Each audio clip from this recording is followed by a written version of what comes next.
recasamento e divórcio. É lícito, na palavra de Deus? Mateus 19, 1 a 12. O casamento é uma instituição divina.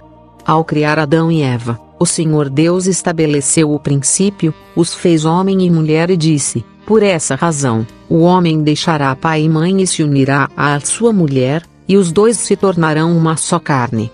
Esta é uma união de pessoas, os cônjuges serão dois numa só carne, de modo que Mateus 19, 6.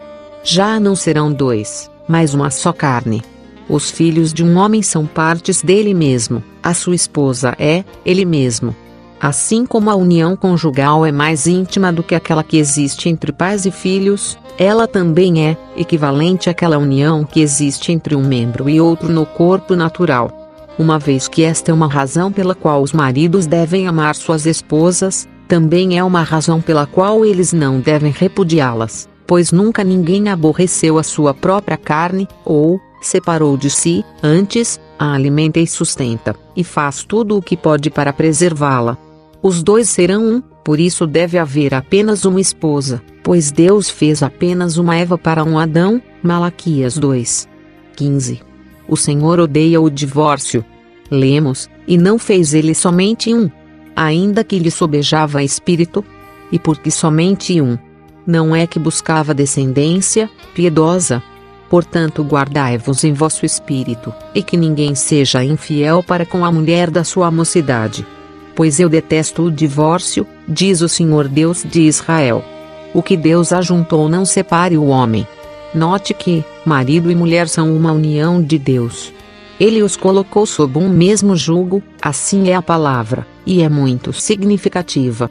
Assim, eles já não são dois, mas sim, uma só carne. Portanto, o que Deus uniu, ninguém o separe.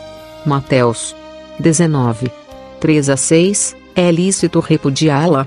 Perguntou os fariseus. Embora a pergunta fosse apresentada para tentá-lo, mesmo sendo um caso de consciência, e de consciência pesada, ele deu uma resposta satisfatória.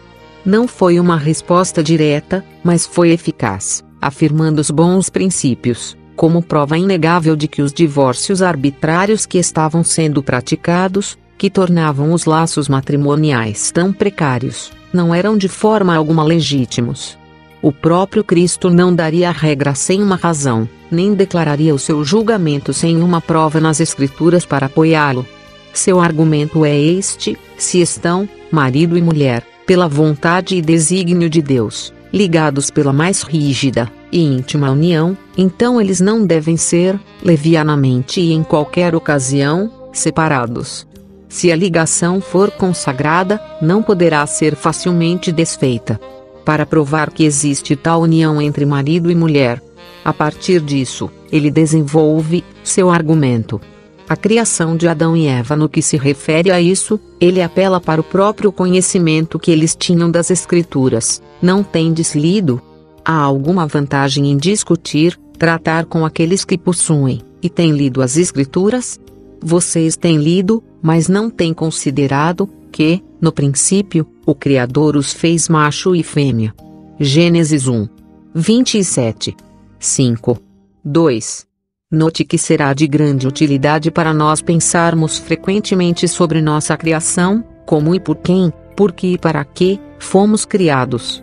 Ele os criou macho e fêmea, uma fêmea para um macho, de modo que Adão não poderia se divorciar de sua esposa, e tomar outra, porque não existia nenhuma outra para ser tomada.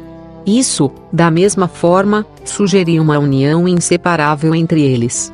Eva era uma costela tirada de Adão, de modo que ele não podia repudiá-la, porque não devia remover um pedaço de si mesmo, contradizendo as manifestas indicações da criação dela. E por fim entendemos que só a morte de um dos cônjuges pôde separar o matrimônio. E está escrito em Romanos capítulo 7, 1 a 3. Porque a mulher casada está ligada pela lei a seu marido enquanto ele viver, mas, se ele morrer, ela está livre da lei do marido. De sorte que, enquanto viver o marido, será chamado adúltera, se for de outro homem, mas, se ele morrer, ela está livre da lei, e assim não será adúltera se for de outro marido. E, 1 Coríntios capítulo 7. Todavia, aos casados, mando, não eu, mas o Senhor, que a mulher não se aparte do marido. 11. Se, porém, se apartar, que fique sem casar, ou se reconcilie com o marido, e que o marido não deixe a mulher. 1 Coríntios 7. Deus abençoe.